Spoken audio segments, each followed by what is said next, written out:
What's up, YouTube?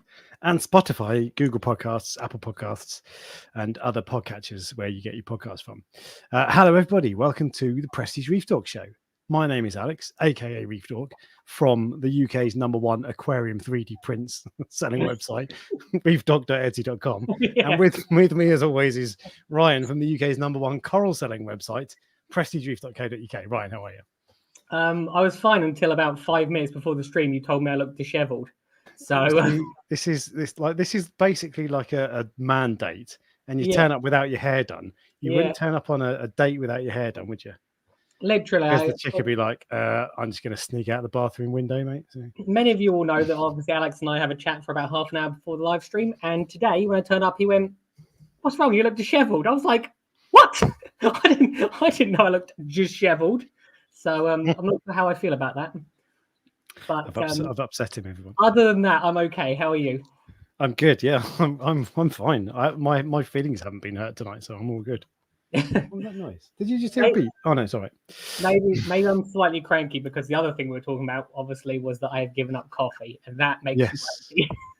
Yeah. See, I got no idea about. I don't drink coffee. It's disgusting. It's horrible. So I don't. This is like basically you're getting withdrawal symptoms. It's like giving up a drug, right? Yeah. Well, I was drinking 5 shots a day of like strong coffee, and then I decided I'm going to give it all up in one go just to see if I could. And of course, because you've got that little coffee maker thing, haven't you? Yeah. So I now have a very expensive ornament in my kitchen. But the reason I test it is because apparently it only takes 9 days to give up. It's not like heroin where you can't give up forever. So coffee is not like heroin. I thought how bad can it be? And trust me, it's bad. Right. Anyway, do you drink tea? You don't drink tea, do you? I do drink tea, but just it's not as much. As in, I drink coffee instead. Fair enough. Anyway, how are you? Good. All right. So I was thinking. So it's bank holiday weekend. Even worse, it's Black Friday weekend. Correct. This weekend. And I don't really like Black Friday. Is that because you're doing a 90% discount? I'm not doing a 90% discount. That's right, 90% discount tonight of Alex's stuff. But I don't really get into it. Like, and it's not really my thing. But I did go to the shops, not looking for anything in particular, and I bought a fish. But I don't think. Well, I was going to say I don't think I got a discount. I didn't get a discount. But it was a really cool fish. Do you know what it is? Do I know what fish you bought is? Yes. Can you hear me properly? Someone said it sounds like I've got a bag over my mic. 1 second. Let me just double check. Move it a tiny bit closer. It's on. Let me just double check I've got the right thing. Microphone. Nope. Is that better? Oh, normally you catch me before I do. I do that every single week, and normally you catch it before. Eagle 77. Thank you. Good spot. What a legend. There we go. So you want me to try to see if I can predict what fish you got without you telling me? Well, if you followed me on social media, you'd know. So I do. I just don't look at it. It's more of a courtesy, really. I'm going to have a quick look and see what it is. You won't be able to find it because you don't follow me. I've started a new Facebook page, by the way, so you can go and find me on Facebook as Reef Dork. Obviously, there's the Prestige Reef Dork Show Facebook page, but you're not going to get it. Is it not on your Instagram? No. Okay, well, I'm definitely not going to get them. So I've set up a new tank, another new tank. Tank. Go on. How much was it? I'm going to see. Let's see if we can guess. £28. £28. Or it might have been 32. It was about 30 quid. £30. Ooh. Right. People in the chat, let's see if we can guess what it is. Okay. I've not been to a shop for a long time, so I have no idea the cost of things. Probably an angel. You would not. This is not a guessable fish. So should we just skip the game? Okay, fine. It was a. So I was looking. I've set up a new tank. Right, it's a 12-gallon nano tank, basically. Yeah. And this is for just to make a few videos. I haven't decided if I'm going to keep it after I've done there's four videos I'm doing. Haven't decided if I'm going to keep it yet. Yeah. I kind of want to, but there's no way I'm having 4 tanks overall, so I might shut down one of my other tanks anyway. It's not a strawberry basslet. It's not a goby. It's not a pink streak wrasse. It's going to be a blenny. It's not a blenny. Damn This is. But what I really wanted was, I thought, you know what, this is an opportunity to own a Valentini puffer, a little Toby puffer. Oh yeah. And I Yeah. thought, fantastic. Do you know what? I'm going to do it because it's a small tank, but he won't be in there long. And he could probably, in a small tank, he could probably be all right for 6 months or a year anyway. Yeah. But then I just started, the more I thought about it, the more I thought, well, if I add any corals, they're likely to get eaten. Probably. So, and any snails and more to the point, cleanup crew. So I was like, oh, I don't know. So I eventually decided to get a mimic filefish that looks exactly the same. Yeah. Well, very, very similar anyway. Obviously, it's a mimic, but it's a filefish. So it's probably less likely to eat cleanup crew. Yeah. I think it's probably just as likely to eat corals, but I think it's less likely to eat snails in particular. That is a very, very good mimic. Like, Isn't if it? you showed me that picture and said, "What is that?" I'd say it was pufferfish. It does look different when you look closely. It definitely looks different, but that's close. Well, that is a pretty cool fish, actually. I absolutely love it. There is no way. So he's currently in my sump because the tank isn't up yet. It's not cycled and all that sort of stuff. Yeah. But there's no way I would ever have one because he'd eat corals. It's certainly in my main tank. But he's so cool. Like when I got him home in the bag, he does this thing where he's gripping onto the bag gently with his teeth to stop going all over the place. And I came downstairs this morning, opened the sump door, and he was gripping onto my calcium reactor, my Kalkwasser stirrer with his teeth. So that's what they do at night to stop them blowing around. Yeah. It's really cool. Real character. I like fish that have character, but fish that have character are often the fish you can't keep in with corals. Exactly. I saw a probably 1.5 foot long golden pufferfish. It was bigger than a foot. It was insane. How big it was. But again, all the cool fish you can't keep with coral. Otherwise, I was like, I'd have that.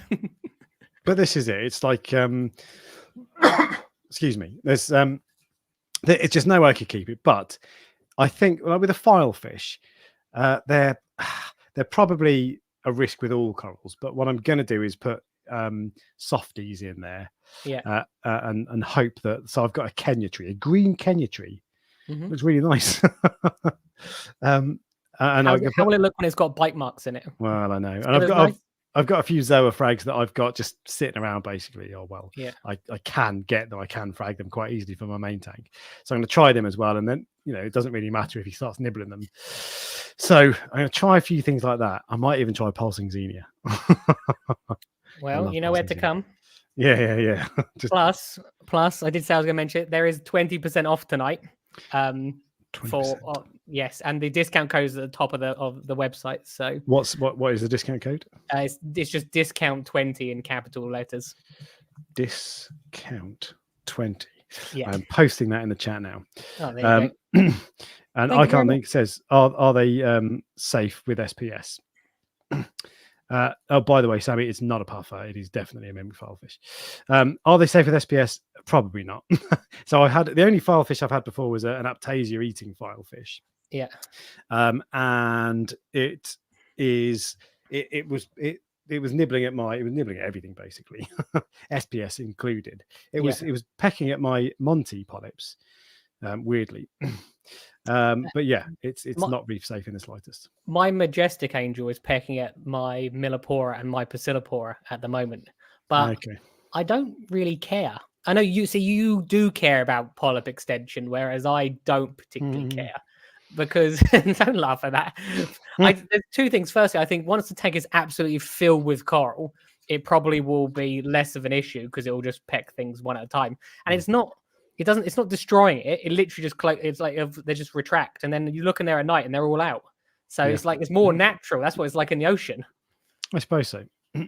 So although I've been scuba diving before, snorkeling before, and polyps are out like crazy in the Yeah, no, I know what you mean, but I'm just trying to make myself. But anyway, I'm not really interested in recreating the ocean. In some ways, we do try to recreate the ocean, but in many ways, actually, we don't at all. Yeah. And I'm not interested in in how my corals might look if they were surrounded by angels. I'm interested in how I want them to look. True. So True. but there's no way I'd ever have him in the main tank. But I kind of think if he's okay with softies, maybe that's an easy tank to look after. I just do water changes and that's it. Yeah, that's true. So you're going to have 4 tanks now. Well, temporarily, there's just no way. So there's every chance that I'll do the 4 videos over the course of, oh god, it's 1 fortnight, isn't it? 8 weeks, so 2 months. Yeah. And then after that, I'll take it down. But I kind of like the idea of keeping it. And what I want to do is, obviously, I'm going to upgrade my main tank at some point. And when I do that, I'll close down the water box LPS tank in this room. Yeah. And move all the corals down there. So I could just do that, but I don't know. I think 4 tanks is too much. I think you need to go to Aquariums Anonymous because it's getting out of hand. Aquaraholics Anonymous. Yeah. I think you have a problem. This is an intervention. Yeah. I appreciate it. But the thing is, so you get with tanks get neglected when you've got too many. So I've got 3, of course, at the moment up and running. Yeah. The one behind me, the Cade, has got cyano. Although actually, most of the cyano's gone now. There's a few tiny patches, but I've beaten it. I didn't need to use ChemiClean. It's mostly gone. I haven't properly beaten it yet, so maybe I will at some point. But it's mostly gone. And the other tank it's not really, the water box isn't being neglected as such. I've not tested it as much as I should. But what I did find, I've got a couple of corals, a couple of gonnies that just look, I'm surprised they're still alive. They look really knackered. And they have done for ages. And I've had a couple of issues with salinity in the last 6 months. So I've put it down to that. And that's all leveled off now.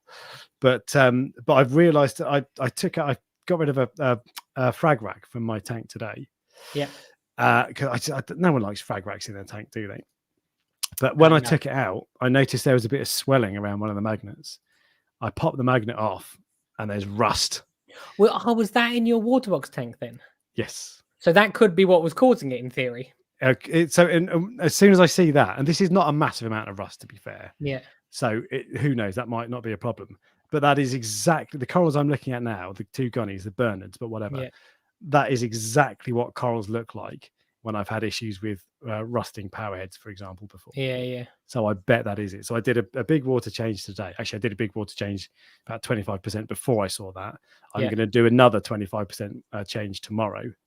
I might try and do a couple more just to get rid of it. But I feel like now I've got that and removed that, everything might be. To be fair, most stuff looks really good.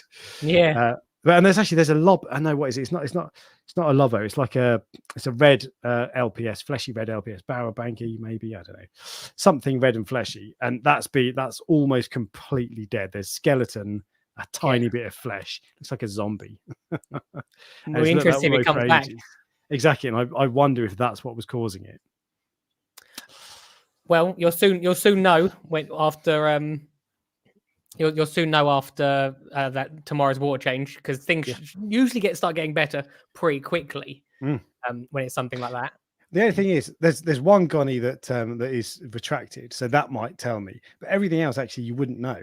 Actually, you know what? There's probably half a dozen corals in there that are sulking.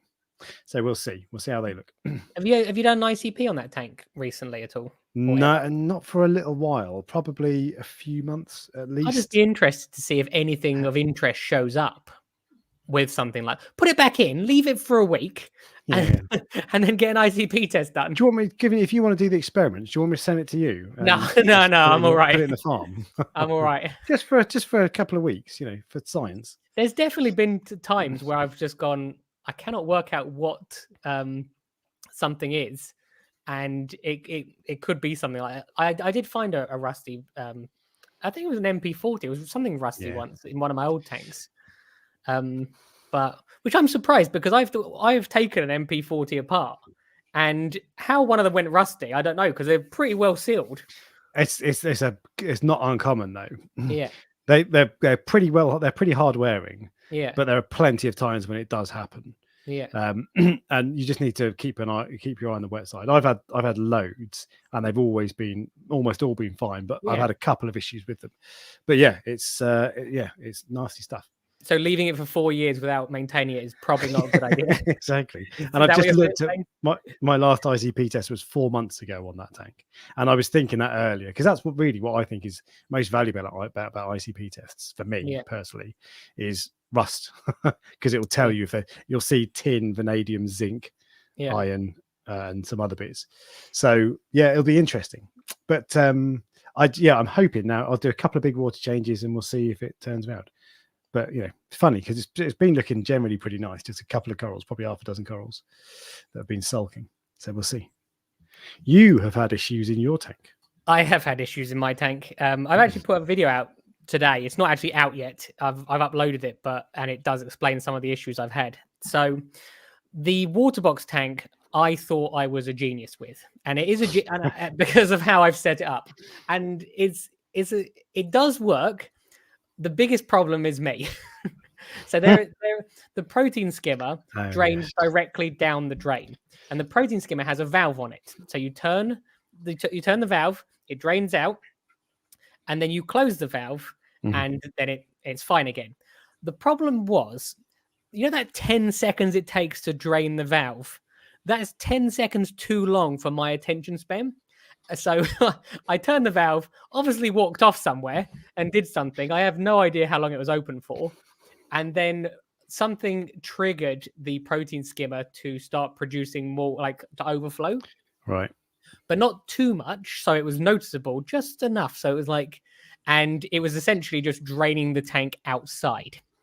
Now it was doing it slow enough so that the auto top up could turn on and not trigger as well. Yeah. So over the course of a week, not sure. Well, I assume it was a week. I actually don't know how long it was, but it's been 6 days since I tested the salinity.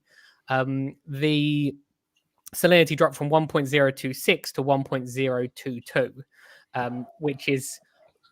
I'm surprised that the corals are fine. Yeah. I'm genuinely surprised the corals are fine. Urchins, however, not so much. No. Yeah, I lost an urchin. Some of you will have seen. I put a picture on. Actually, you can bring up the picture, can't you? On my Instagram account. This is the thing that I found most interesting today. Urchins, when they die, they leave a shell and they leave 4 teeth, and that's it. There's nothing else. And those teeth are hollow, and they have a needle in them. Which, if you go across to the next, so that's the hollow bit, and that's the needle. And if you go along one more, the needle sticks out. Yeah, that's really cool. Actually, you can see the ridges. Yeah, you can see there the edge of the needle is a proper scraper for scraping algae. But also really look at the actual tooth. It's got those ring marks in it, hasn't it? Yeah.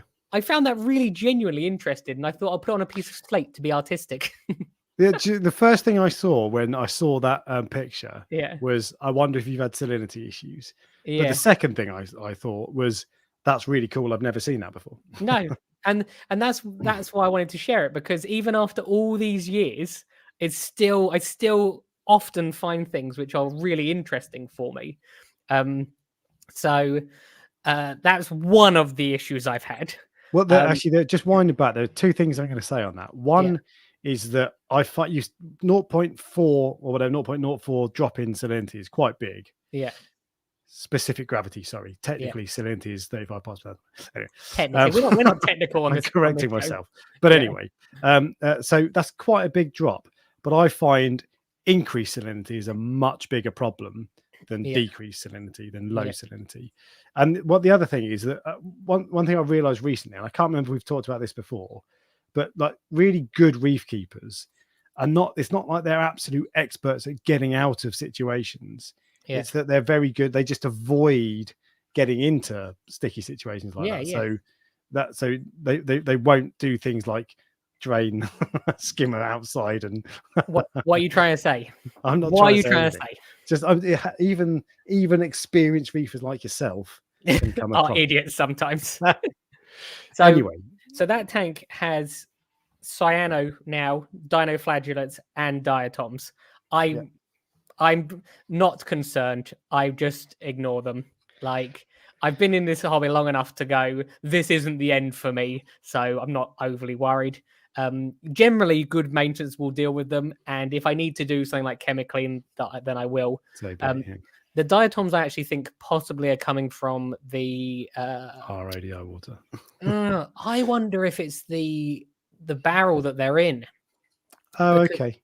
like if it's leaching silicates. Yeah, Because since I started doing the water change, that was when they appeared. So they'll Right. eventually burn themselves off after a period of time as well. So I'm not overly worried because everything's like the corals are actually growing. The Millipora is growing fast. It's really interesting. The other thing that was interesting was my nutrients were always very low on that tank because I was never really taking coral seriously. And then because I wanted to start putting more coral in, I decided to start dosing nitrate. The difference in 1 week was unbelievable. They went from being like these really pale, pastel-y colors, which you saw before, didn't you? Mm. They're like normal corals now, and it literally took a week. I increased the nitrate to 10 on that. I like it between 5 and 10, but I increased it to 10 just to because I wanted to give them extra considering how low there was, how low it was. Okay, yeah. But yeah, that was interesting. Have I got time to keep going? Because I've got a whole list of problems this week. We'll wind back a bit actually, because you talked about you're not bothered and they'll go and that sort of stuff. And so diatoms, I don't care about at all. Yeah. Cyano, it's a bit of a pain in the ass. It can take quite a while to get rid of. Yes, but that doesn't really bother me. There's like a hammer method where you can put something in there that will get rid of it, isn't there? And it can come back, but generally it will work. There is, and so the method I've gone for, I don't have a skimmer, which is part of on the K tank, which is part of the reason I don't want to try ChemiClean. Yeah. But also you don't need to. I think that shouldn't be a lot of people said just use ChemiClean. Yeah. And it's like, well, that shouldn't be your default go-to straight away. I don't think personally. But even if you are going to do that, one of the things that I've done, I've removed a ton of it. So if you are going to try ChemiClean, you should absolutely, before you do that, remove as much as you can. And then try ChemiClean. Because one thing I did notice was that I put activated carbon in when I had an outbreak. I put that red bubble tip anemone in. Is he still in there? He's still in there, and it started looking really sad. And I think that's because of all the I don't know what cyano does, but I bet it releases some kind of ooziness. And I put activated carbon in, and that sorted it straight away. But the other thing I was going to say is you talked about you're not bothered, you're not going to quit or whatever, anything like that.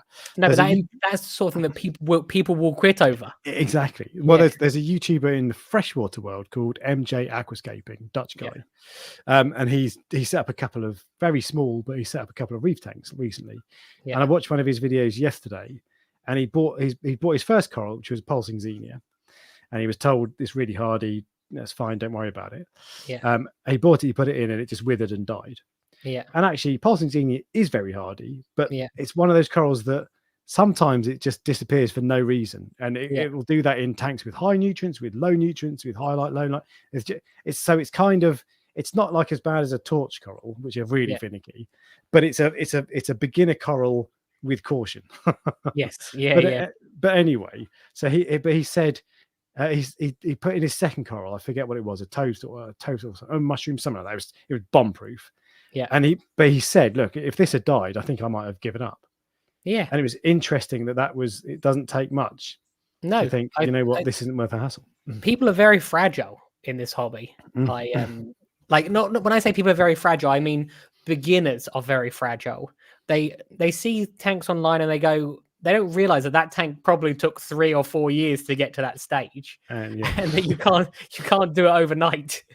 And that it becomes disheartening. But completely, unfortunately, some of these things, there is a certain amount of death in this hobby. There just is. It's just part of it. It's unavoidable. You can do your best to try to avoid it as long as possible. But I can assure you, every single person who's been in this hobby a long enough time will have killed something or had something die on them. Whether it's a coral fallen off and stung something, or a fish has jumped out, it can be something really irrelevant. Like obviously, I'll tell you in a second with the copper bands. It can be something that is really like obscure that you just never saw coming. So yeah, people are fragile, basically. And I can remember being fragile like that at You're first. still fragile, aren't you? I'm a delicate, I'm a little snowflake, aren't I? Yeah. But I can remember that. So, because when you buy a coral, for a start, you've got no idea what you're doing a lot of the time, and you think you have because you've watched videos and you've read books and all this sort of stuff. But the reality is, you're probably doing something stupid. I was no doubt doing something stupid, and you've got no idea what it is. And I definitely lost corals early on and was like, oh no, and it puts you down. So I can see why people do leave, especially if you're used to fresh water, where you're less likely to have. It's not much. Saltwater isn't much harder. It's probably more maintenance.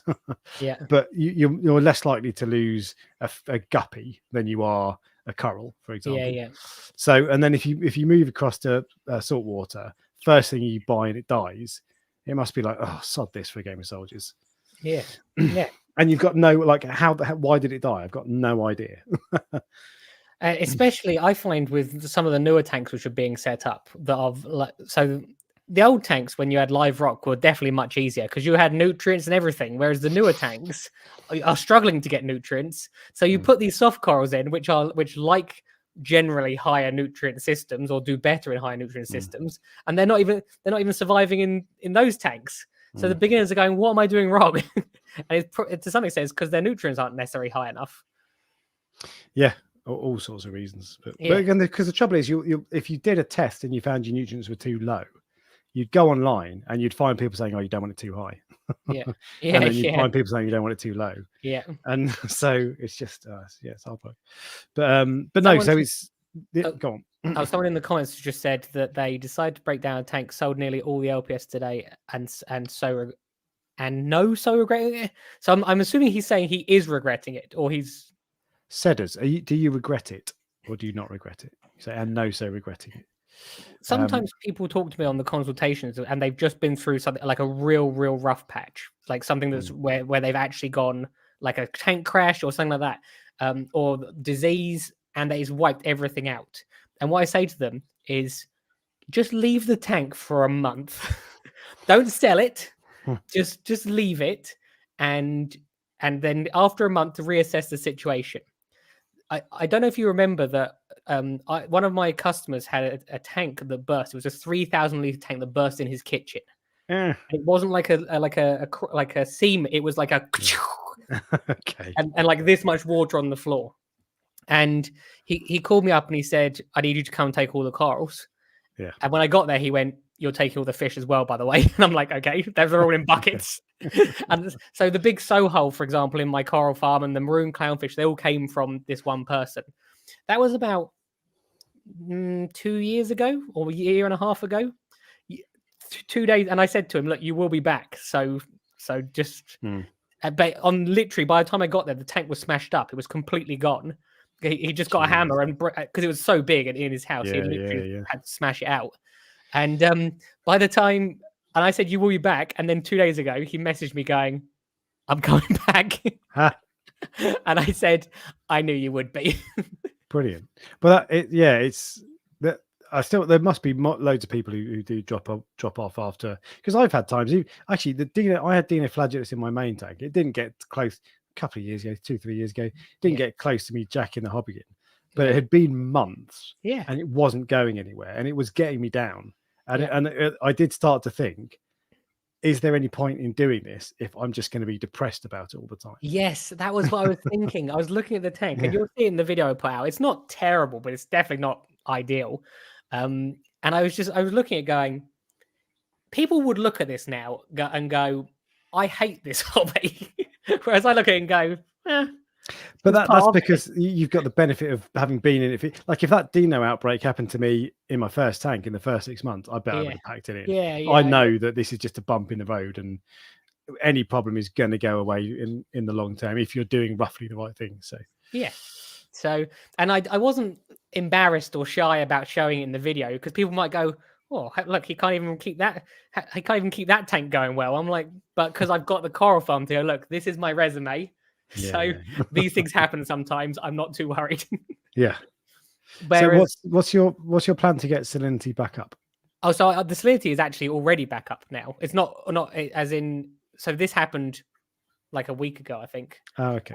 And I just literally just added a very small amount of salt every day to just incrementally bring it up.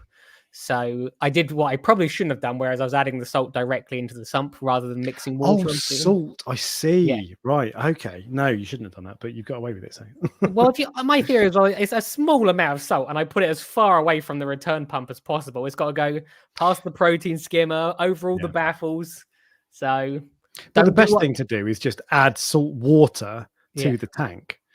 You can put it in your top off, but I don't want to do that personally. But just add it to your tank, and then it didn't dissolve, evaporates slowly, and then that brings the salinity up really slowly. It's brilliant. Clever. That is, well, I didn't do that. I did what you shouldn't do, but do as I say, not as I do, which is I say. Well, also, if that tank was ram-packed and full of corals and it was 5 years old, you probably would have done it differently. Of course, and if it was a smaller tank, then I would have done it differently. Exactly. But it's nearly 1,000 liters. So, putting in this much per day, like a cup, it's not too bad.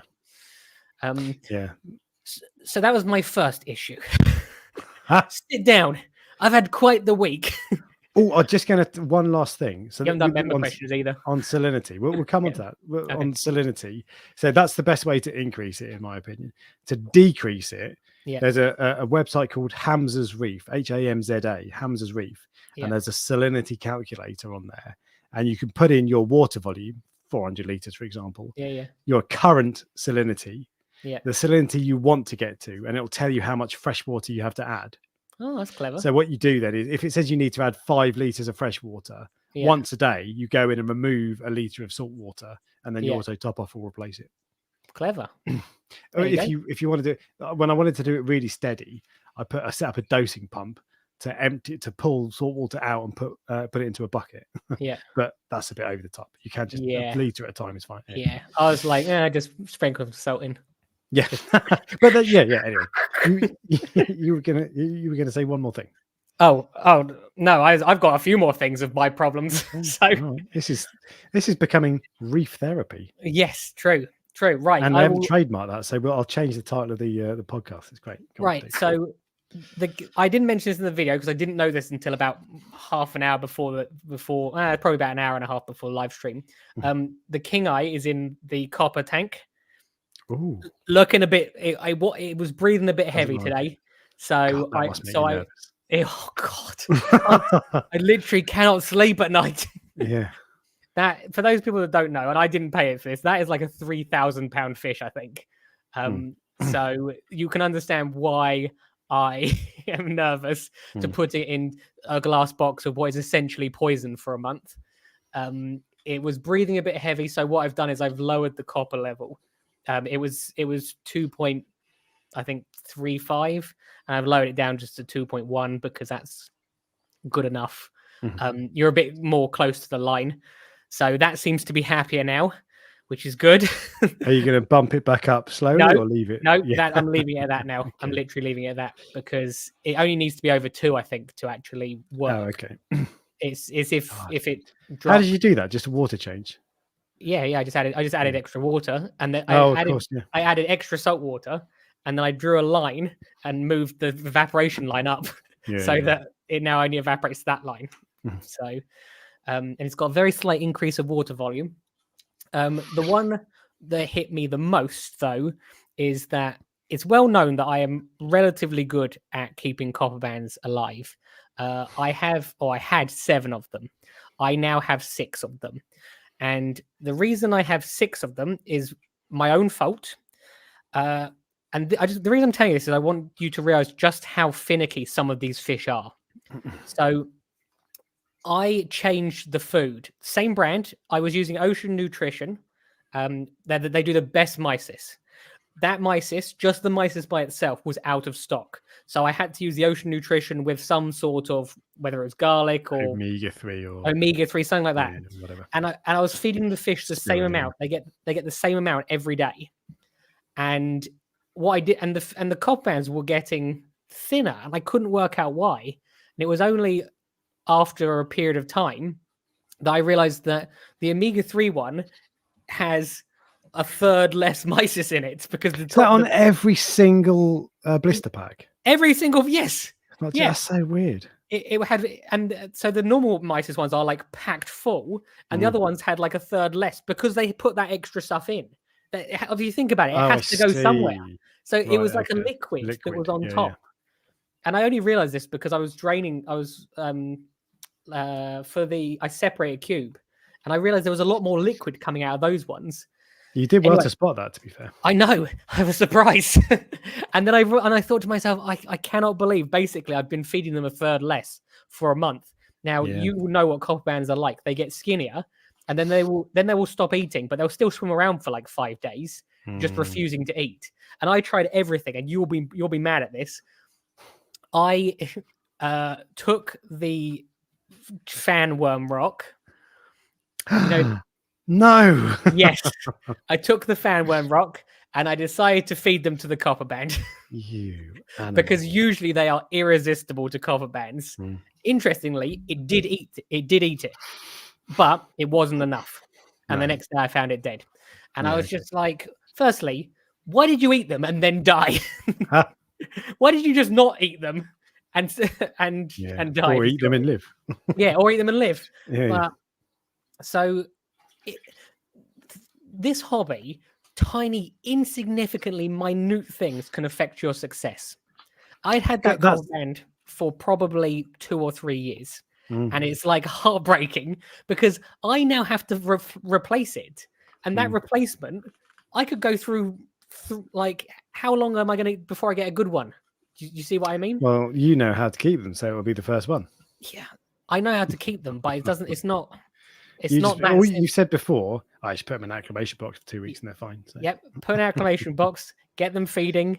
But remember, I have to get the tangs that are in there. They have to be nice to it as well. So tangs are arseholes. I hate tangs. Oh, there's a soul hole in that tank as well, and it's just like, I don't know, but it is what it is. So I'm a little bummed out about that. But you've lost a CBB. I hate adding new fish to it as well, because every time you add like I haven't added any new fish to that system for ages, and now if I add a new fish, it's like, am I going to quarantine that fish as well? Because if I am, I have to wait for a month, and quarantining a copper band's probably not that easy. Yeah, I was actually a little bit apprehensive about putting the mimic Filefish in my sump. Yeah. Ideally, he would have gone straight in the other tank, but it's like, true, I don't really want to introduce. But I did think, do you know what? If that, unlikely, if that did introduce a disease and wipe out the tank, it gives me the excuse to start again. So. No, that's not a good idea. But what I mean is, I want to break my tank down and upgrade it and all that sort of stuff. And it's, I know a guy with a hammer. Yeah. Breaks tanks down. But I keep making excuses. One thing I did realize the other day, I really liked some of my fish and some of my corals. Yeah. But if I were to break the tank down, I couldn't. I'd have to move them on. And I was just thinking, I wonder if I know anyone who'd have the capacity to look after some of these fish and corals. Who has an empty tank? Yeah. And who like knows what he's doing, that sort of stuff. And I couldn't think of anyone. So no, me either. I could probably help you out with the coral, but like I couldn't put your fish in there after having quarantined every fish that went in. You can quarantine them for me if you want. That's fine. Oh yeah, that's one of my customers as well asked me that, and I was like, no.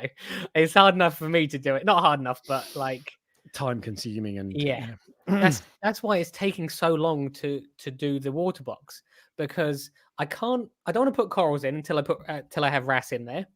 I don't want to put corals in until I have the angelfish in there. And I don't want to do the angelfish first because it costs so much money. So I don't want to be my first fish that I'm quarantining in case I kill it. So that's why it's taking months to get to the stage where it actually looks like this is a proper tank. Yeah. But once it's in, and once I've got wrasse in there, also I will literally be able to fill it up in one day. But until then, I don't particularly want to. So, yeah, no. Anyway. Fine. And I wasn't listening because I was playing something. Yeah, the last thing I wanted to talk about was my phosphate levels. Okay. So my tank is famous for being like 90% phosphate, basically. Yeah. My main tank. It is, as of today, excuse me, Yeah. It is at the lowest level it's been for 2 years, since October Wow. 2021, 0.07. Is this where we all clap like a Aquarium, applause. Aquarium hang on. Anonymous? Let me just go into my settings and see if I've got a laugh. I haven't got a clap. No, not good. Oh, well. I've got a one for when you make a joke. That's the creepiest laugh as well. It is, yeah. But I haven't got a round of applause. But yeah, so 0.07. Like Well a proper aquapora keeper almost. Have you noticed a difference? Not yet. Not yet. So no. One of my millies has stripped. But that's been on its way. So not a good difference. No, that's been on its way out for a while. I don't think it's okay. the phosphate that's done that. Oh well, if you want someone who keeps millies, yeah, send them your way. My one's doing well. Yeah, this just never did well. I bought it as a frag, and it just never really did well. Yeah. So, but yeah, I've just remembered something. I will definitely not accept your corals, I've decided, for the water box tank, because they come with Asterinas. Do you know what? I was looking in my water box today because I had an Aptasia that I found. Yeah. And so I drained some of the tank so the Aptasia was exposed. Yeah. Covered its little hole in super glue and then put some putty over the top. Yeah. But when I had the tank drained, there were Asterinas all over my water box rock. Yeah. Yeah. No, but what I was thinking is nowhere near my tank. I could incentivize you and I could say, you look after my nicest SPS corals, and I got some nice ones. Yeah. And in return, you can frag them. No, I'll be like Reef Dork X-S10, come collect today, and it's real cheap. You've got Asterinas already. Not in the water box. There is nothing in the water box. Even with the corals that are in there at the moment, there's literally nothing. I deliberately introduced them. They're good. No. Anyway. I have like post-traumatic stress from them. Well, all right. Well, in which case, let's move on to the member questions. There was one we missed from last week because we had Telegram on. Yep. And I just wanted to chat to him. But this was from Rich's Reef. He says, there's a question for me, then a question for you. To Mr. Dork, are you still impressed with the water clarity in your display with the Red Sea reef mat? I was looking at your review recently, and you said one of the key benefits you spoke about. And do you ever notice any reduction in nutrients running it? So that was the thing. I came down the next day after I'd set up the reef mat. Yeah. And the water was so unbelievably clear. Yeah. It's the way it looks when you've put a load of activated carbon in. I was did I change the carbon or something? And I did. I hadn't changed it. It looked amazing. It was so good. And the water clarity is still good. And because I look, it's a 4-foot Peninsula tank, so I look at 4 feet through 4 feet of water, and it's nice and clear, which it hasn't always been, certainly not. So it's still good, but it's not quite as good as like day one was absolutely amazing. Whereas now it's better than it would be without it, but it won't replace ozone or activated carbon. Yeah, but it's very impressive. And did it reduce nutrients? It's really hard to say, to be honest. They've got various things that deal with nitrate and phosphate. Has that done it? A roller mat must play some part in that. I think. Definitely. Think of all the food and shit that gets caught in it that doesn't get dissolved in your tank. So it definitely does make a difference. But the real question, if you set up a brand new tank, would you put one on? Because that's you would. There you go. Well, actually, I would put a roller mat on. It would necessarily be the reef mat. It would either be the Red Sea reef mat or the Reef Factory smart roller. One of those two. Probably the Reef Factory one. The only downside to them is that, well, especially for me at the moment, the mats last for about a month. For me, I don't know if that's... Yeah. No. Well, remember, I'm going through a relatively new tank with new sand and new... all like loads of rubbish in there, so they only last about a month at the moment. And if you think about it, times that by 12, it's like you're spending probably like £140 on filter roller per year. So you do have to take that into consideration. I'm just gonna have a look at my app. One of the things I don't like about the Red Sea app for the reef mat is it's not obvious where stuff is. So if you want to look at your roll history and see how long your rolls last, you would think it would be there'd be a section called roll history or something. It's under more settings. Well, Anyway, where's more settings? So we're going to compare ours. so when you open the app and click on the reef map, One sec. Oh, you've got an iPhone, so yours might be different, but it's right at the Oh. bottom. It says, "There you go." This is probably great listening, isn't it, for the podcast? It doesn't matter. But if you go to so you go to more settings and then roll history. Oh yeah, got it. Found it. More settings. Roll history. There you go. 2, 3, 4, 5, 6, 7, 8, 9, 10, 11, 12, 13, 14, 15, 16. I've been through 18 rolls in the 2 years I've had it. And they so the last one lasted 56 days. Before that, 42 days, 47 days, 33. I've been through 6 since March. Wow, that's quite a lot. So mine last on average 6 weeks. The last one lasted 2 months, 8 weeks. But weirdly, actually not weirdly, my refractory smart roller lasts about 6 months. Yeah. But that's totally different tanks, and I had a reef mat in that tank before that, and that was lasting about 6 months as well. Well, so something's going wrong with my system. Then there obviously there's too much. I wonder if yours is, because the things that make you use more roller, if it's too low in the water, or if you're running too much flow through it. I'm running quite a lot of flow through it. Yeah, I'm running temp up down. Yeah.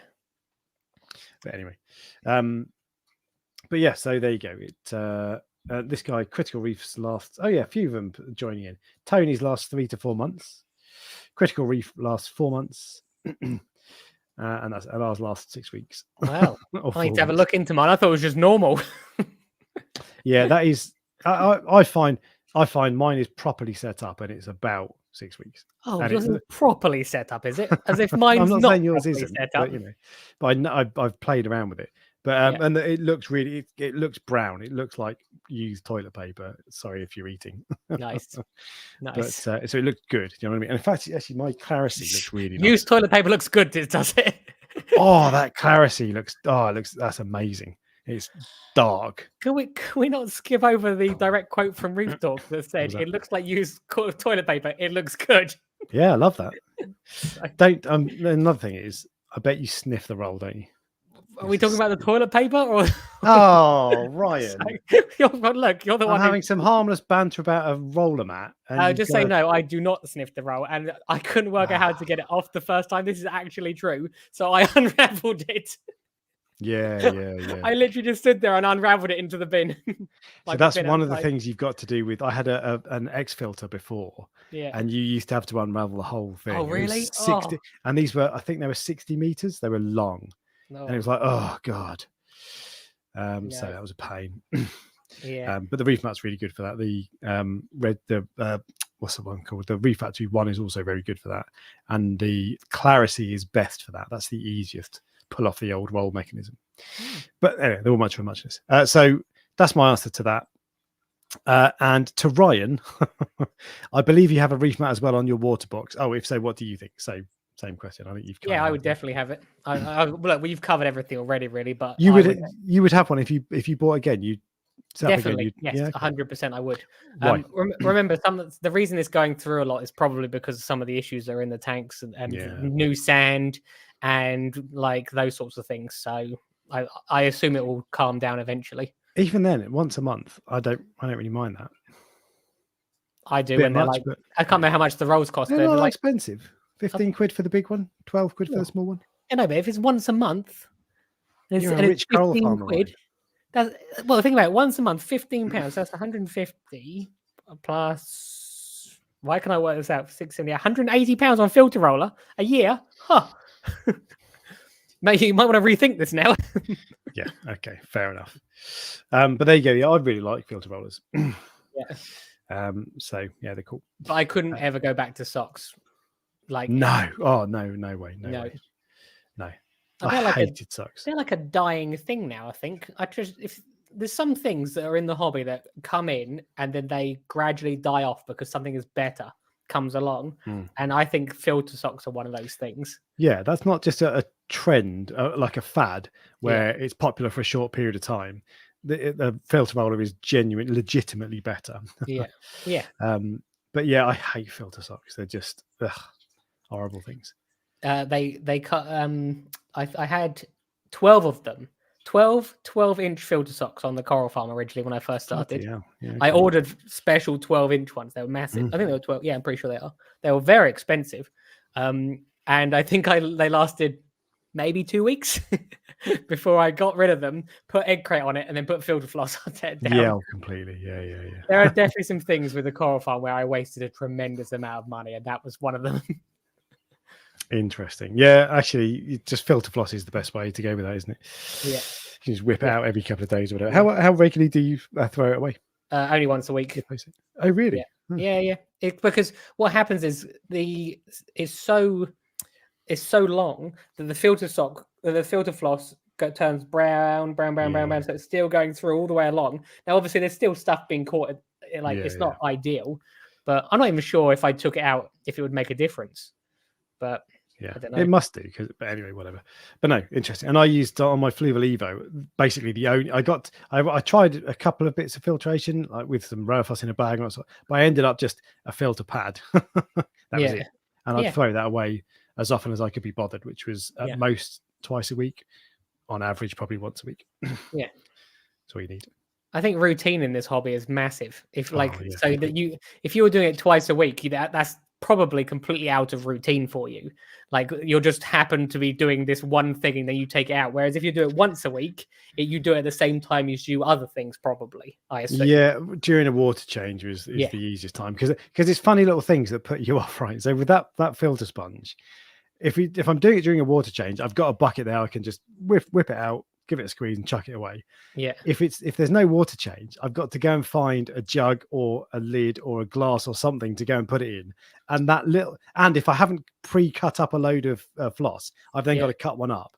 And if it goes from a 2-second job to a 30-second job, it's like, oh god. I think that we have just got an idea for a new YouTube video. It's first world reefer problems. Yeah. Oh, I have to go find a jug. Oh, I know. Terrible. It's ridiculous, isn't it? Anyway, so we're going to move on from that to the Facebook page. There was actually only one thing I was going to. There's been so much. I've missed the Facebook page for the last couple of weeks because we've had back-to-back guests. Yeah, back-to-back guests. So it's been probably 3 weeks, and there's just so much on there that I didn't really have time to go over everything. But there was one thing that really stood out. What if you've ever seen you've had clownfish host? They'll like live in the weir box, like the overflow, for example, or they might live in zoas or a gonny or whatever. Have you ever what's the weirdest thing you've had a clownfish live in? Bubbles. So bubbles. I'm not joking. Stupid so clownfish. my first tank, I'll do this quickly. My first tank was obviously a freshwater tank originally, and it came with a bubble machine. So my first reef tank had a bubbler in it. The clownfish, it was a maroon clownfish, would live in, like, it would host the bubbles, or however people want to word it. And clownfish take food that is too big for itself back to the anemone to feed it. So what it would do, it would take. So at the time I was feeding cockle to like a big puffer fish. It would take the cockle into the bubbles, release it. It would then shoot up around the tank, and then it would go back and catch the cockle and take it back to the. It was basically playing fetch with itself. Yeah. And it would do this for ages until one of the other fish ate the food, basically. Yeah. So brilliant. That is the weirdest thing I've had it. Well, I'll give you that. That is pretty weird. So for me, they bury themselves in a zoa colony. Nothing weird. By an overflow is the weirdest thing, and that happens all the time. It's like, what are you doing? It's a bit of plastic, it's a bit of piping. But anyway, the weirdest thing I've seen, something weirder on Facebook today, and this was from Harry Garland. Oh, sorry, who saw this in a local fish shop. He's living in the spines of lionfish. That is, well, that's either a very clever clownfish. As a trusting clownfish. Well, think about it. As long as it's on its fin, it can't be eaten. Yeah. Actually, that reminds me. There is I got a video of one doing that with a zebra eel. So the zebra eel is all curled up and the clownfish is in the middle of it. I'm amazed that doesn't get eaten. I know, because lionfish can eat the things the same size as their body. Jaws, have you seen how big their jaws? You must have done, Yeah, I had a lionfish. They're the most boring fish ever. It was one of my first fish I ever had. Yeah. So I'm very surprised that clownfish doesn't get eaten. I'm surprised they put them in together, to be honest. That's what I mean. Like, why is it? Why is that? I don't know. But yeah, that just made me laugh. And that was only posted a couple of hours ago. Yeah. But it just made me chuckle. Yes. Thank you, wife. Beer time. There you go. But yeah, so that was the only thing I wanted to pull up from the Facebook group. And that means I can't remember what it means. How does your wife know when you need a beer? Or does she just? I text her. Oh, you text her. Yeah, we're just so in sync, Ryan, that she's like. Thought this. I think he probably needs a beer. Yes, I was literally thinking. I was like, I wonder if Mrs. Reef Dork. We don't mention her name. I don't know. You never mention her name, so I don't want to. I wondered if there's like a timer on her phone that she sets it so that she goes, oh, I wonder if Alex needs a beer. So at the moment, Alexa isn't working in my room. But you can set a reminder. So you can say, Alexa, set reminder in living room at 8 o'clock. Everyone's Alexa's currently going off. And then they'll and I won't mention it to her. Then suddenly she'll be watching TV and it'll be like, oh, don't forget to bring your husband a beer or whatever. So, nice. But I just text her. But that takes us on to the Prestige Reef Fish of the Week, which is potentially one we've had before. You think? No, we got a different one, haven't we? Remember we discussed it. We're going for a rainbow basslet. Rainbow. Well, that's what they're called. They're called rainbow basslets. I sent you the Latin name, but you hate, or the scientific name, but you hate scientific names. Lipropoma fasciatum. Yeah, but rainbow, like people call, like someone will sell you a green acan and call it a rainbow acan. Well, this is a pretty rainbowy. It's a pretty rainbowy fish. Overused term in the hobby. Rainbow. It's got red and yellow and dark purple. I actually really like this fish, and I would definitely have had one myself if the only ones I've ever seen have been massive. They've been when you say massive. 6 inches, 2 feet. No, probably. Normally you see them in like that sort of species, like the Swiss Guard basslets and candy basslets, and they're like an inch, between an inch and 2 inches. The ones of these I've seen are like 4 inches. Yeah, okay. So they're quite chunky. I don't know if that's a normal size for them or they were adults or whatever, but I just liked it because it was different. I've had a Swiss Guard before, but I decided to get a Swiss Guard again. But they are so mean, Swiss Guards. Oh, really? I didn't realize this in quarantine. So that I was quarantining them with a, that's the other thing, this problem I had, with a Royal Grammar and a Silver Belly, and it wouldn't leave them alone. I had to get them out. So I didn't know they were aggressive. Yeah, well, apparently this one was. Well, yeah. But it's interesting because it left. There's another small fish in there, which is a blue assessor, and it leaves that alone. But the other two, funny things, aren't they? Yeah, you just think, why do you dislike that purple and yellow one, but that blue one's fine? They look basically identical.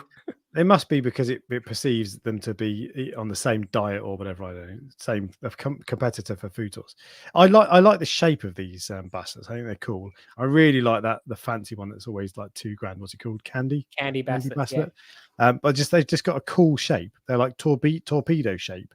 Yeah, and they've got it's like their mouth is cool. That's the weird. Do you know what I love about them? What? You never see them. You put them in your tank, and you hardly ever see them. Yeah. So if you put yellow tang in your tank, there is a 95% chance that if you look at your tank with the lights on, you're going to see a yellow tang. If you put one of those in your tank, there is probably a 5% chance you'll see it if you stare at the tank for an hour. Yeah. And but you know what? I've just realized. So I have a geometric pygmy perchlet. Yes. Which is like a little hatched. I think it's an anthias or a hawkfish. I can't remember what it is. It's weird. But anyway, they're very secretive. Mine was never that secretive.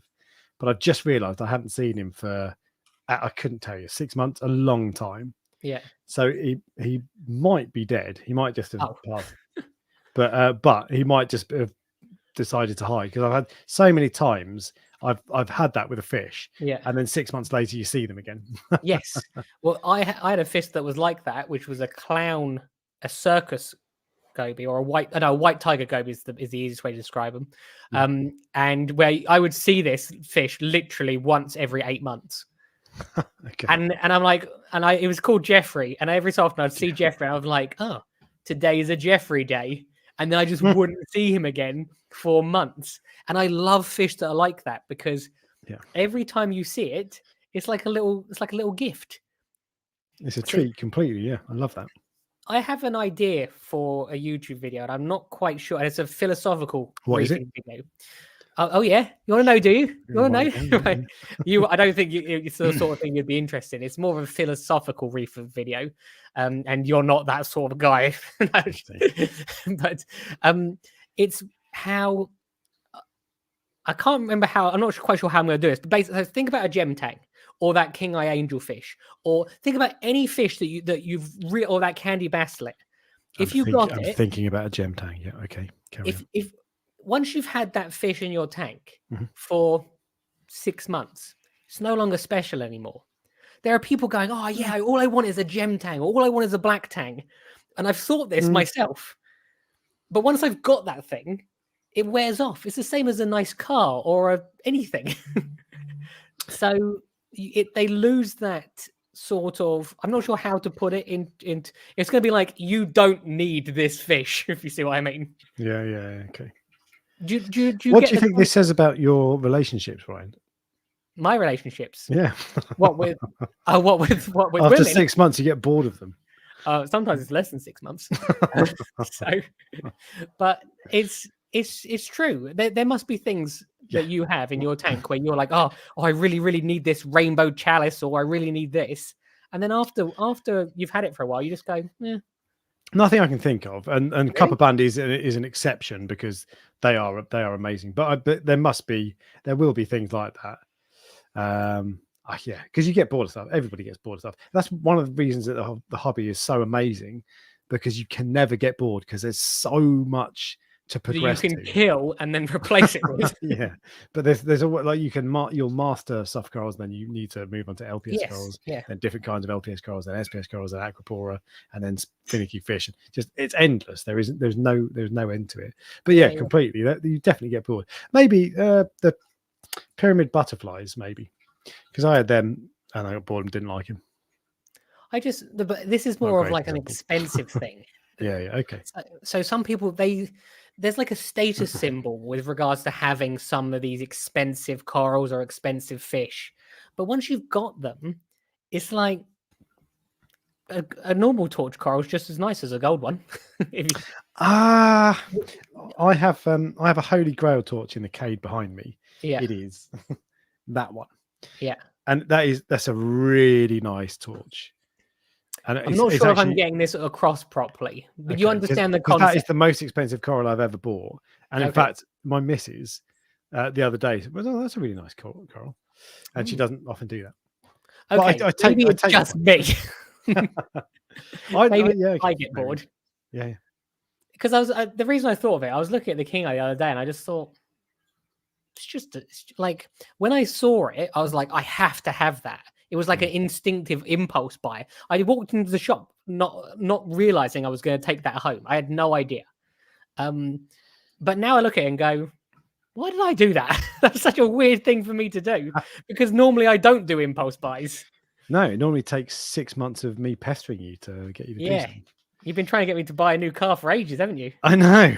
And you're haggling over a couple £100, basically. Yeah, that's true. And I've been trying to persuade you to get a new iPhone so your videos look better. Hey, shush. We don't point that out, because you didn't even notice until I pointed it out to you. Oops. Everybody's just going to stop watching your videos. Oh, no. Now I'm going to have to get a new iPhone, aren't I? Yeah, you should do. Because they're available now. Your excuse before was that they were back ordered or whatever. Now you can go into a shop and buy one. True. You know me. I struggle to spend money on myself unless it's fish. It's funny. We are so different, and it reflects in the way we keep reef tanks. Because you set your tank up and you do what you do, and that you just leave it. Whereas I piss around changing my lights every 5 minutes. No. and that's what I do. I buy new microphones, cameras. I don't so much more because they're quite expensive. I used to change cars quite regularly, all these sorts of things. No. So if I buy that car, I'm looking at that car thinking, I'll have that car the next 10 years. Yeah. Interestingly, Brian has just agreed with me. He said he swapped out his yellow tang for a gem tang, and he's now sorry that he swapped it. How And the interesting. only reason he would have done that was because he's like, oh, gem tangs are cool. Gem tangs are more rare and expensive. But although these days, I'm not sure gem tangs are more expensive. Actually, than a that's the yellow point. Yeah. So, About 300 quid each. yeah. I really like gem tangs still, but okay. Interesting. I had the same feeling about the gem tang. I had the same thing. If I had, the only thing I do spend a reasonable amount of money on is fish. They sort of keep me interested in the hobby. But once I've had them, I just go, I've had it. I've had it now. It doesn't have the same effect on me. So maybe I'm not. Maybe I am the only one. So this won't be a very popular video. Yeah. Well, I'll look forward to that. Well, because I, unlike you, watch videos that my friends upload because I like to support. Oh, you always sound like a little bit bitter. I'm very bitter. Did I not get? No, if I was a little bit bitter, I'm not doing a good job. No, you don't watch videos of what your friends do. You watch every single saltwater related video which is posted on That's actually on true, YouTube. Yeah. It's so odd. Like, I have no idea how you have this much time to watch. Just obsessed. Sometimes Alex will send me a video of a YouTube channel that's got like 10 followers. I'm like, how did you even find that video? YouTube, every now and then, YouTube will suggest a video to me that's got, and the video's got like 7 views, and the channel's got 2 subscribers, and I'm like, why the hell is YouTube suggesting that to me? Let's watch it. Yeah. So, but anyway, are we moving on to the car of the week? Oh yeah, I've forgotten where we were. Car of the week. What is the car of the week? I don't know what the car of the week is. It one that you've taken a photo of, or is it your gold rush? No, it's actually, it goes with the theme of the coral warfare. I've gone for an Acanthastria pachycepta, which is the one that everyone originally thought was the Lobophilia. Okay. Acanthastria pachycepta. Go for the ones with like the orange edge and like the blue center if you've got that one, because they're like the Acanthastria. Your orange lobo is most likely an acan. Yeah. These ones. Yes. So the one I'm thinking of. There you go. There's a perfect picture. Look at that. Look at that web of death. An acan pachycepta to me is. Let me do an image search. None of these. Oh yeah, this. No, that's a lobo. All right. Anyway, lobo. Orange lobo. It's the first picture is the one I think of. It is the one that's on the Reef Builders page, so I assume that's correct. I am sure it will be. Tell us about why have you chosen acan pachycepta? Well, if you scroll down, look at the picture. That's why. Look how far away that coral is. That is killing another coral. Yeah. So you've chosen it because it kills other corals. Yeah, I specifically chose that one because it goes with the coral warfare for this video. And I thought, coral warfare, what's an evil coral? That is one. Look how far that web goes out. Yeah, that's bad. It's not like is that the mesenterial filaments? Is that what they're called? It's stomach, basically, isn't it? Sure. Yeah, let's just go with that. It's just one of those corals which is basically a bit violent. How do you spell mesenterial? No idea. I've got no idea. Anyway, yeah, okay. So that's no, take the screen away. No one saw it, it's fine.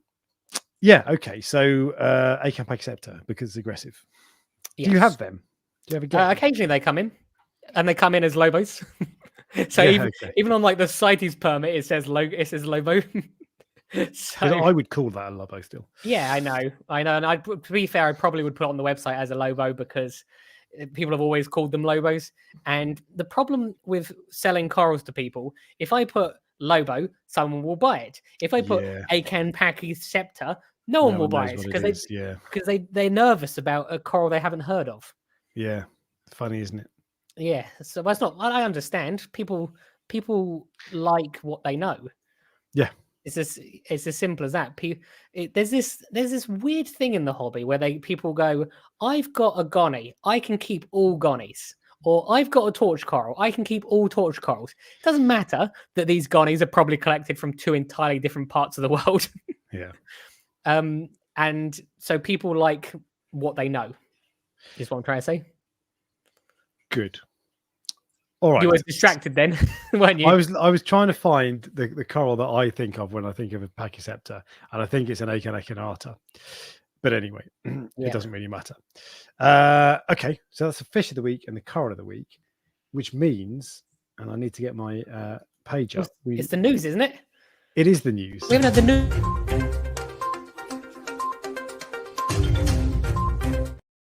Sorry, I cut you off. Yeah. It's all right. It wasn't of any, hardly anything I say is ever of any interest. I know, yeah. What were you saying? We haven't had the news for 3 weeks. Yeah. It's been 3 weeks now, I think. I know. And so we've built up quite a lot of news, but none of it is majorly exciting. There are a few things, but it's not. You would think 3 weeks there'd be a load of juicy stuff that's come out, but there isn't that much. The first thing is the next screen I had up that some people would have already seen. You were looking away.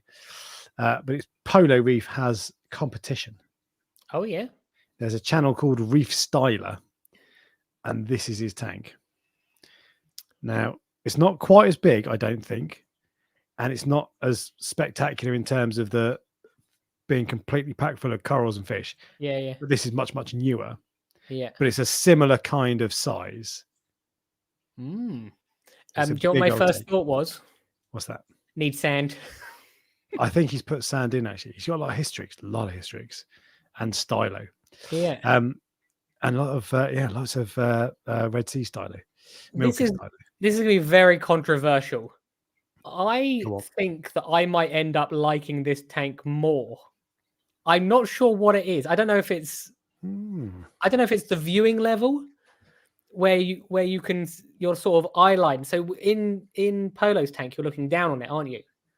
Yes. Whereas this is sort of like eye line. I also like the fact that he's got a clarion. Again, one of those expensive fish, which if I had, I soon wouldn't care about. Yeah. I like the fish selection in this, and I also like the fact that there's not as many fish, because Polo's got so many fish. He's got millions, hasn't he? Yeah. The Polo's has really grown on me, and I'm now at the point where I really like it. Whereas I think you used to really like it, and you're less so. We've flipped. I that's the first time I've ever seen that tank. It's clearly not as grown in as Polo's tank, and his tank is exceptional.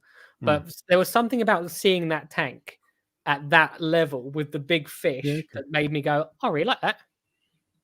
So there you go. Well, if you want to see more of it, his name on YouTube is Reef_Styler, STYLER. Well, have a look. I'll write that down. So there you go. And this, John Wright agrees with me. Me too, Ryan. It's more intimate. Oh, okay. Yeah. As in one I'd like. Okay.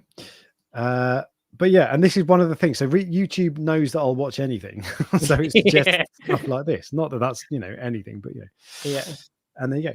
So that is that's the first piece of news, and that news is 3 weeks old. I've had that on my list for ages, and there are a couple of other things actually that are really old, but well worth mentioning. Yeah. Firstly, Tunzi brought out a smart controller ages ago, and it's a bit of a basic bitch, if you'll excuse the phrase. But they've brought out a new one now, and I think it can control pH. I don't think salinity. I don't think temperature, and a couple other bits. It's quite it's a rudimentary kind of.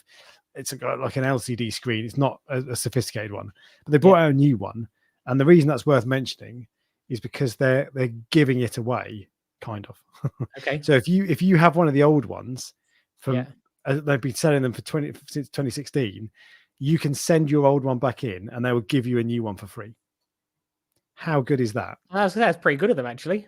There's not really much of a catch. I think it said you don't even have to have been the original buyer. I don't think they want a receipt. They just said we can exchange it.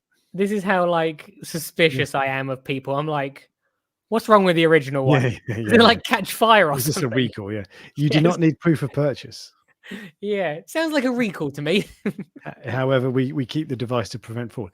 But so let's assume that, because German engineering, so we'll assume that it's not going to burn. It's not burning people's houses. Yeah, we have to be careful what we say. I've not heard any reports, so right. But that's really good. Credit to you, Tunzi. Yeah. Well done for that. I like that a lot. And I'm guessing that they didn't sell millions, because if they were replacing millions. But whatever. Yeah. Really good going. Well done. I didn't even know they did one. No, I looked into it ages ago when I was looking for something for salinity. Yeah. And I think that doesn't do salinity. But anyway, more Tunzi news. and that is that their new auto top off is now available in the States. It's not currently available in the UK. Have you got a Tunzi ATO? Yes, but it doesn't. Oh yeah, well, that's like this a newer version. This is exactly. So I have that pump. Yeah. It is. If you've got an old Tunzi ATO with the little pump that vibrates so noisy. Are they giving these away for free too? No, but you can buy that and fit it to your old osmolator. Oh, okay. It is so good. It is so much quieter. It's I think they're about 60 quid, so they're quite expensive, but it's the best 60 quid you'll ever spend. But the other thing with this is the Tunzi osmolator, you've got to like plug in these bare wires, haven't you? It's like it looks like a DIY project from a school, like IT project or something. Whereas this, it's got proper connectors. Look at that. You just push it. It's only taken them like 15 years to like improve it, because I've had those for years. Yeah, like years and years. They must have had them for a long time. But the thing with Tunzi is because they've kept that design for so long, you can probably rest assured that this isn't something that they put together in the last 6 months and they're like, right, let's get it ready. Yeah, they've probably got it ready to the point where they're really happy with it, because if you're going to replace something with the reliability reputation of the old osmolator, you better make damn sure this is good. So this is probably one of those if a new ATO comes onto the market, it's probably better to wait for other people to try it out. But with this, I think I wouldn't be so bothered. I wonder if the reason they've changed it after all these years is because there's now a lot more competition. There was basically no competition before. It was like that or nothing. Exactly. And all the other ATOs, they do the same. They've got a float sensor and it turns the pump on and then it turns it off. That's it. Whereas now, like the Red Sea one's got all sorts of functions, all sorts of backups, redundancies, all this sort of stuff. And even actually the next piece of news, there's a Reef Factory auto top off. Okay. So they've done this differently. So they've done it in a dosing pump. Yeah. So there are two new Reef Factory dosing pumps. One is for calcium reactors or kalkwasser stirrers, which I have, and the other is an auto top off. And the auto top off, it's just got two float valves. But it's a dosing pump, so you can calibrate it, and it will tell you how much water you're losing to evaporation per day. Yeah, I really like that. And the Red Sea one does that, but it's not as easy to calibrate that pump as it is a dosing pump. Plus, according to that picture, you can lean your torch corals up against it. Yeah, exactly. Yeah. And were they 200 quid? I did write the price down, but I've lost it. 230 euros, I believe. Oh, where's it gone? 200 quid or 230 euros, which is quite expensive, but probably competitive. So there you go. So there's competition. If you're buying an ATO, there are 3 sophisticated options: Red Sea, Tunzi, and Reef Factory. If anyone asked me what one to get, I wouldn't. Actually, look, it's not necessarily the best one but I've always used Tunzi, so I'm a man of routine. So other ones might be better. But I like the reliability of the one that I've had for all these years. See, that the thing, like I've had bad experiences with 1, maybe 2 Tunzis. Yeah. I think 2 actually. I definitely had a pump fail. Yeah. And I definitely had one of them. Just the sensor just went crazy, and it would constantly dispense, or it wouldn't dispense at all. It was really annoying. So I had to throw that away. So I've had a couple of bad experiences, but. Like if you add up the number of people who've had good experiences, I think I'm just unlucky. So I wouldn't necessarily, but it's funny because it's got a great reputation, but when you have a bad experience yourself, that matters, and you're like, you ignore everything else. Yeah. You're like, I don't care what everyone else is. So I would probably get the Red Sea one, maybe the Reef Factory. But again, Red Sea and Reef Factory. I've never tried them, so I don't know. That's the thing, and they're both new. Do you want to buy a brand new piece of equipment like that? True. And this is a very quick interruption of the news. Do you remember I said just probably about half an hour ago about the guy whose tank burst and he's coming back into the hobby? Yeah. Yes. He just sent me a message and it says, F&L, mate, just seen the price of yellow tanks. Because I think when he last had them, they were like probably £30. Yeah, exactly. It must have been 2 years ago that his tank burst. Yeah, but indeed. It's true. It's funny that because he obviously doesn't realize like the cost of everything's gone up. Yeah. COVID bumped everything up quite a lot, didn't it? Anyway, back to the news. Just thought back to the news. Thought I'd let you know. So one thing I saw this week was, or was it last week? I think it was before Jim came on actually, was that Reef Factory is now at bulk reef supply. You can buy, for some reason, they were in America, but you can buy them from BRS. Okay. And I wondered why, but now you can. Okay. So there you go. And it's funny because I've started noticing I've got more comments on my Reef Factory reviews. So I've had a couple of people like stuff like that's 2 or 3 years old. They're saying, "How are you getting on with this? Is it still good?" and all this sort of stuff. Yeah. So I bet that's because it's getting more popular in America. But do you reply to every single comment? No. Okay. I reply to a lot. Yeah. More than half. Yeah. But it's not possible to reply to. No, I was going to say I thought you were literally replying to people, like everyone. Oh, that sort of thing. I'll reply. Yeah, but the ones I don't reply to most often are if I can't work out what they're asking. Yeah. Because then you'd have to say, sorry, do you mean this or do you mean that? And then you'd have to look for it and go back. The conversation. Yeah. Exactly. And it takes up headspace and all that sort of stuff. Whereas, so yeah, but no, I try to reply to, I either reply to or acknowledge, like tap the little heart for as much as I can. So I bet I do that for 90% of comments. There you go. And reply to 30 to 50%. Okay, it was 50. It's now gone down to 30. But one of the reasons that it's only is that low is because this week or last week, Reef Dork hit 10 million views on YouTube. Well done. 10 million. That's a lot. Right. That's not bad. A lot. Really pleased with that. Yeah. Because it's 10 million. I know. 10 million. Imagine 10 million people. Yeah. Well, some of them will be the same people. But... Well, yeah. Some of them will be me. Yeah. A lot of them will be me, to be fair. Oh, I haven't seen this video before. Oh, wait, it's my own one. I know, exactly. But because people like you get measured on YouTube in subscribers. Number of subscribers doesn't really matter. To me, that feels like that's the community you're building. So it matters to the YouTuber, but actually, that's not from the outside. That's not what matters. What matters is views. And I'm smashing it basically. So you obviously are. Well done. But yeah. Cool. And finally, the Reef Dork Etsy store is now shipping to Europe, including the Netherlands. I know you're watching from Ireland. I can see. It's not currently shipping to the United States, but that is coming. I just want to feel my way into international shipping. And then when I'm used to that, I'll branch out. Surely, by the time you get the cost of shipping it to America, the person can buy their own 3D printed machine and print it off there. So the cost of shipping to Europe is £6.80. So not that much, actually. The cost of shipping to America is only £9.80. Really? Oh, so it's actually not that bad. Like $7. And actually, I've looked at some of my stuff is cheaper than the equivalent stuff you can buy in America. So when you factor it all in, it's probably about the same price.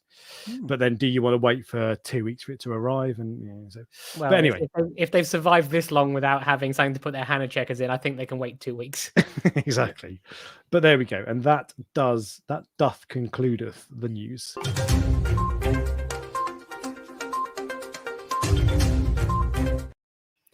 Which means we are now on to the final, or the headline topic really, which is coral warfare in a reef aquarium, in the reef aquarium, whatever. You're looking at me funny, Ryan. I'm thinking, can I wait? Basically, I need to go pee, so I'm not going to wait another 40 minutes because otherwise I'll just rush through this bit. And I'm going to have to talk to the chat now because this talk amongst yourselves. Go on then. Yep. Go on then. Off you go. Go on. Yeah. Yes, lovely. Cheers. Well, so the problem with this, good viewers, is that I basically decided to make this video or this topic today because I wanted to know Ryan's input, because he keeps corals much more closely together than I do, because he keeps them in a farm and he comes with he keeps loads more. So we're just gonna have to sit in silence for 5 minutes until he gets back. And someone mentioned Galaxia, which is a nightmare. O2 Uber. Give your friends who are new to the reefing hobby some Galaxia. Let them play around with that for a while. Yeah, Galaxia is one that Ryan always says it's extremely invasive and stuff. I feel like we should talk about equipment. Should we talk about equipment for it? So I did a poll a minute ago asking what your favorite tank was, Waterbox or Red Sea, and Waterbox won 60-40. So now I'm going to do one about light because Ryan's away.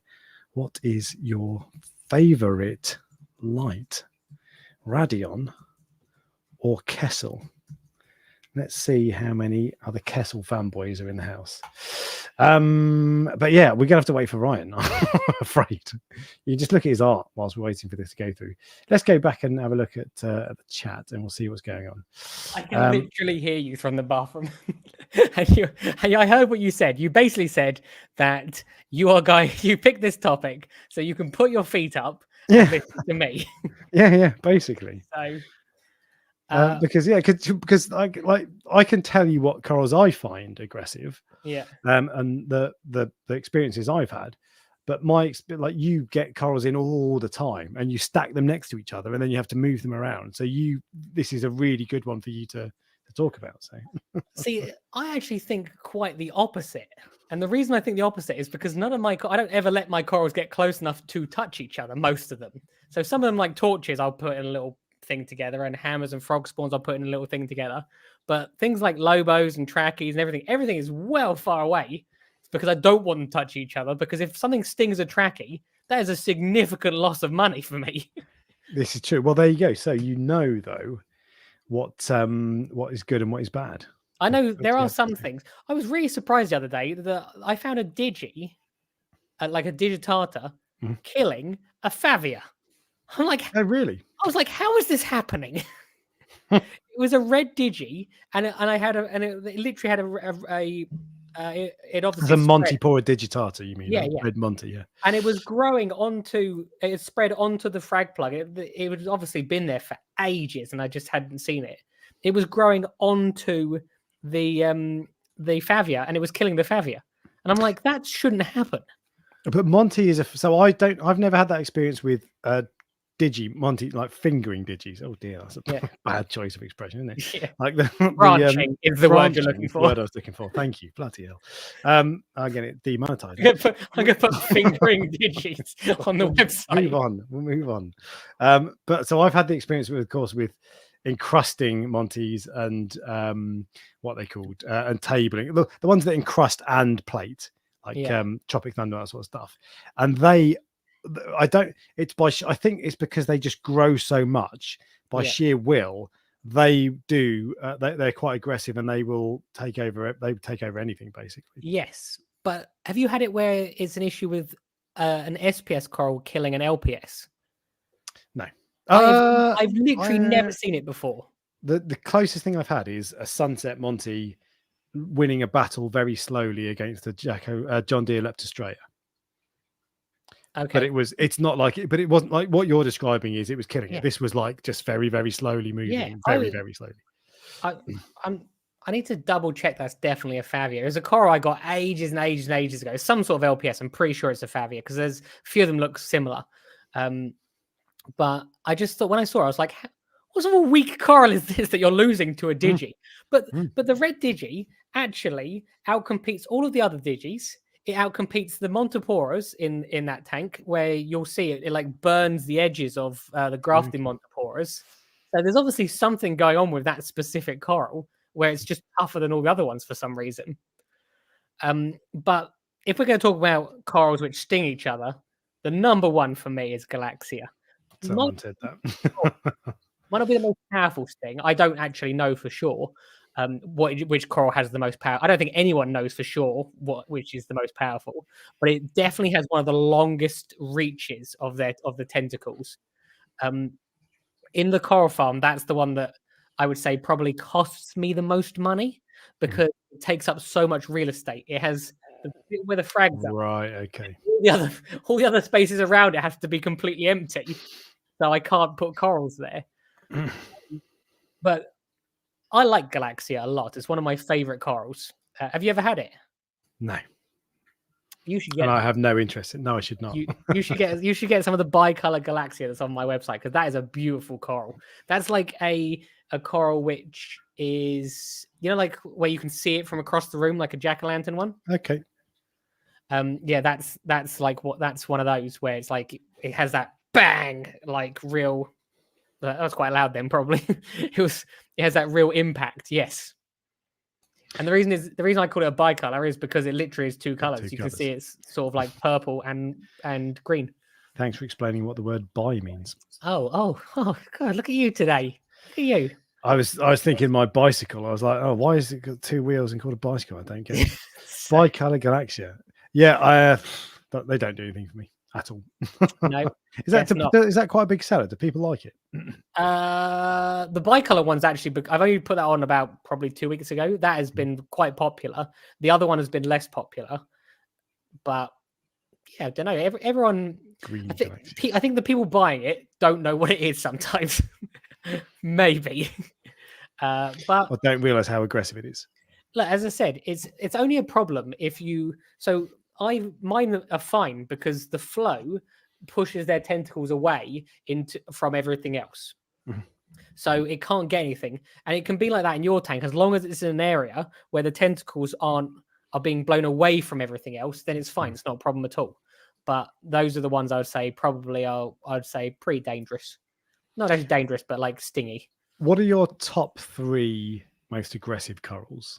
Acan echinatas are similar to the Acanthestria. I've got that lined up. Yeah, that's because that's what you're looking at, wasn't it? Yeah. So I really want one of these. I think they're stunning, but I'm not brave enough because they're aggressive. Yeah.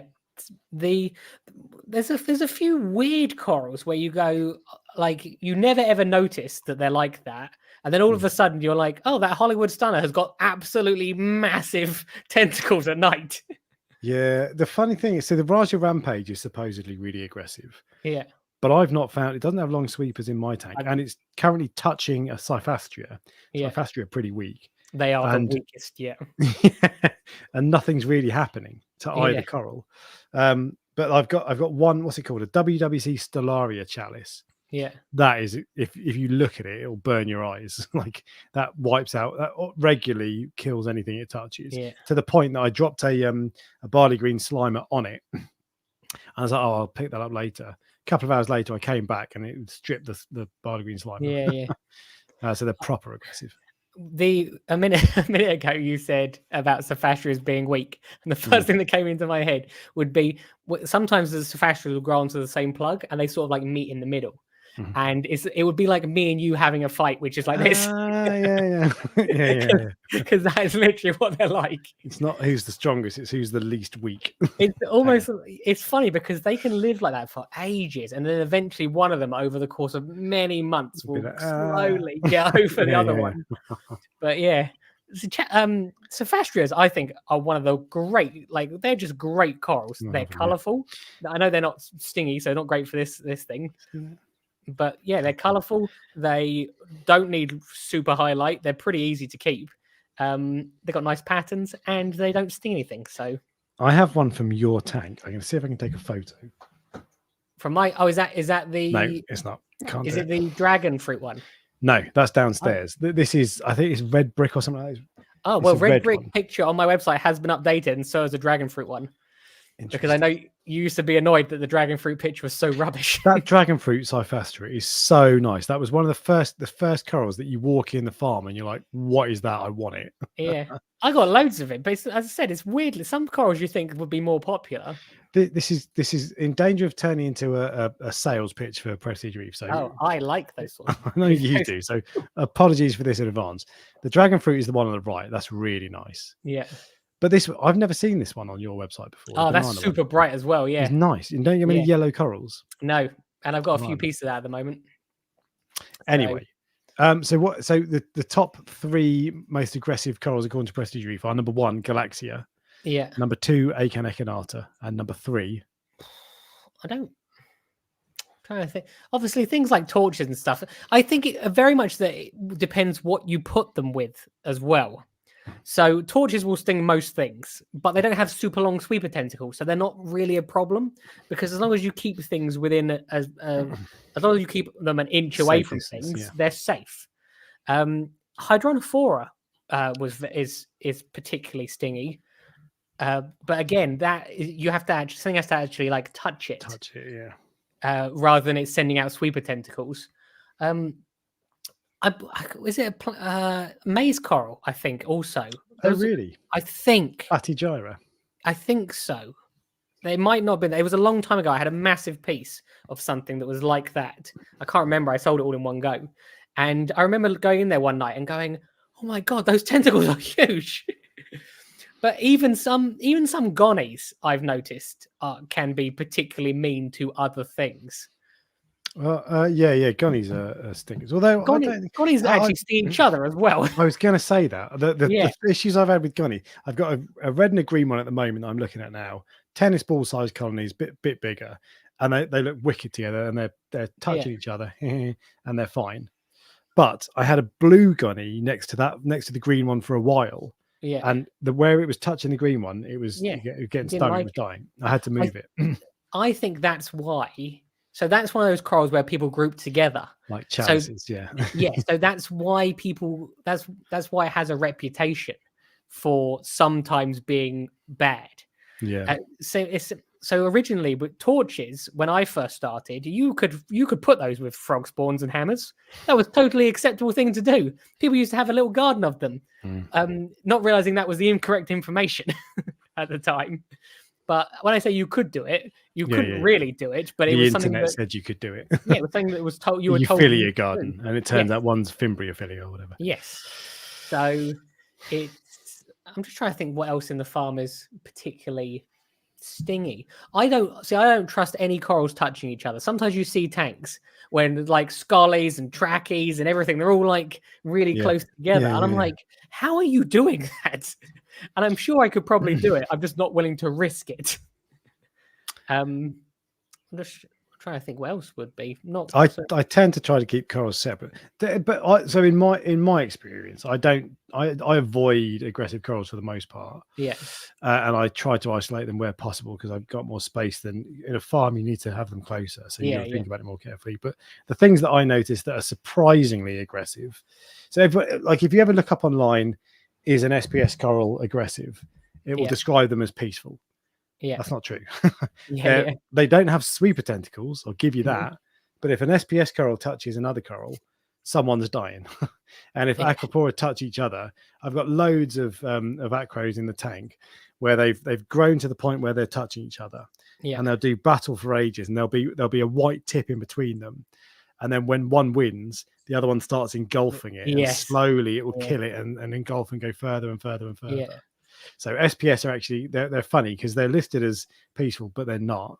I found that with Pacillipora, where the Pacillipora will like put out these little. There's a video of it somewhere where I've got two corals slightly too close to each other. One of them's a Pacillipora, I think the other's a Montipora, and the Pacillipora has like got these little white tentacle things stinging the Montipora. And I literally was like, I wonder which one of these is going to win. So I just left it. Well, that was the thumbnail. So this is on the left is a Sunset Monty. Yeah. And on the right is a stylo, a green stylo. Yeah. And you can see this. That to me, if you didn't tell me what that was, I'd say that must be an LPS coral. Yeah. Because you don't see SPS behaving like that. My acros, when they kill each other, they just touch each other and burn. They don't send out like nukes like these guys do. Yeah. And I think that was the style. I can't work out which way around that is. I think actually that must be the stylo killing the Monty, but I don't know. Looks the other way around. Well, because the one that I had, I just remembered it was a rainbow Monty against the Pacillipora. So it could be, and it was doing that, so it could be the Monty. There you go. But yeah, it's interesting. But and the other corals, those zoas, are funny because zoas you think of as generally peaceful, but like have you ever tried to make a zoa garden like on a rock? Yeah, I know what you're going to say, where they grow over each other, and you start off perfectly with 5 little like there'll be 5 polyps on each frag, 5 of them spread out evenly, and you're like, this is perfect. They're all going to grow in at the exact same rate, and what you'll find is one grows really fast, and then slowly wipes out the others, and it's not like they touch it and kill it. They just it's like SPS corals. They sit next to it, and then over time it just starts getting wiped out. And I think it feels more like it's stopping the other zoa from growing and weakening it rather than killing it, and then it gets too weak and just disappears. So zoas are funny, and anyone who's got a proper zoa garden, I'm jealous of. I'm impressed with. Yeah, but that proper zoa garden usually doesn't last. It's like it's a photo of exactly. Yeah. So people are like, oh, I'm going to do that, and then there's a week where they have that snapshot. Best week ever. And then the week later, it's not like that. Yeah. If there's one little piece of, because a lot of people don't know this, you probably do know this. that if there's one, every so often there's like a little gem of information in these live streams. Normally it's like 99% nonsense. Yeah, 99.5%. Not all zoas should be kept together if you're going to try and do that. You should definitely segregate them by size, because if you have a big zoa and a small zoa, the big zoa always grows over the small one. Is that because they're polythoas? No, they're actually zoas. You just get so scrambled egg zoas are small, for example. Rasta zoas are small. I see. Pandora zoas are like 2 or 3 times the size of them, and the Pandoras just literally will just sweep over, and eventually you see them just like poking through, and eventually they just don't get enough light and they die. Yeah. So let's. Christian's asked me a question. Christian, I saw your message. I'll come back to you in a minute. I'll come back to you once the stream's ended. In answer to your question, no, I don't have it, so I don't need to come back now. There you go. There we go. But so they're funny that because like all corals are aggressive to a point, I suspect. But some of them are pretty peaceful and others are really nasty. So your top 3 were torches was the other. Do you know what? The other day, so people talk about this from time to time. They get a rash. I touched a torch coral with this part of my arm, my forearm. Yeah. Soft underbelly, and I had a red rash like almost straight away. Yeah. And I was like, and I've never had that before. And I did wonder, is that a coincidence, or because I hear people talking about that all the time? Have you ever had a cut on your hand and touched a coral? No, I've had a cut on my hand and touched a stray voltage in a tank. Okay. Next time you get a cut on your hand, in fact, just give yourself a little cut tonight, just an experiment. Yeah. When it's the wound is open, go and touch basically any coral. See, this is really, really bad advice. You're going to come back to it, go, I lost my finger. Alex, stab yourself. Yeah. So, the reason I'm saying this is because if a coral gets through your skin, oh my God, you can feel the sting of even like basic corals. So our skin protects us, but we absolutely can be stung by corals. What about so I've only ever had one bubble tip anemone. I've had rock flower anemones loads, but they don't really. Rock flower anemones are funny. Have you ever touched one? They're like really sticky, aren't they? Yeah, it's like a cat's tongue. They're really grippy. They grab onto you and grip you. It's funny. But they're not necessarily aggressive. They'll probably get a fish if they're dead or nearly dead. But anyway, bubble tip anemones, I have one now. And actually it's funny because I put it at the top of that rock where I wanted it, and then the next day it disappeared because it decided it wanted to go somewhere else, which really pissed me off. And I know that's what anemones do, but anyway, but it's back up there now, so I'm really pleased. But people say they've got a really bad reputation for walking across people's tank and stinging everything on their way. Yeah. Have you had an experience with that? I had one anemone escape from either like an anemone basket, and one escaped and roamed around for a bit without me even realizing. It just popped up in the middle of the tray. Didn't seem to have any negative effect on anything else, but it was right next to the Galaxia, so he was probably like, probably shouldn't mess with those guys. Okay. But I wonder what would win in a fight between a Galaxia and a bubble tip anemone. My feeling is the anemone, because you wonder sometimes with these things, do they even have the ability to sting each other? So does an anemone have the ability to sting Galaxia, and does Galaxia have the ability to sting the anemone? Because they're very different. They're not the same, if you see what I mean. They just like encounter each other in the wild. Well, just like I can't, a Galaxia can't really sting me. Because you're a double R bastard. Yeah. So could it sting? Should I go test it? I'll just go drop one of the frags on, see what happens. I feel like I don't know, but I got no idea. I have a bubble tip anemone, but I've only had it for a couple of months, and it's my first ever one. And he's just telling you, like, don't cut yourself and put your hand. Someone put a video on the Facebook page today. It was with a guy with a cut down it, like it was a 6-inch cut. Yes, and it had been stitched up down his arm. I didn't look at it. I didn't watch the video because it looked disgusting. Yeah, but it was something to do with a guy getting stung by a coral or something like that. I didn't want to watch it because I haven't got a choice with regards to putting my hands in the tank. So why do I want to give like fear something? If you see what I mean? Yeah. But that's probably a bad idea. But yeah, I've just realized when just everyone who's listening, please don't go and put your hands with open wounds in your tank. That's obviously a very bad idea. I have done it by accident. SC545. Excuse me. I was trying to find that video, but I didn't watch it. I don't I'm want to see surprised it. because you watch every single possible video. Yeah, but not disgusting stuff.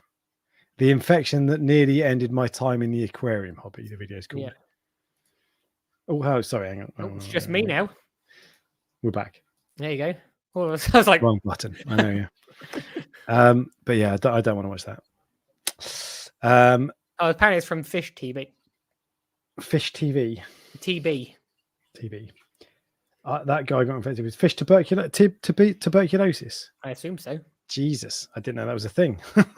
I knew you could get some really bad infection Bacterial from infection, yeah. but it's pretty rare.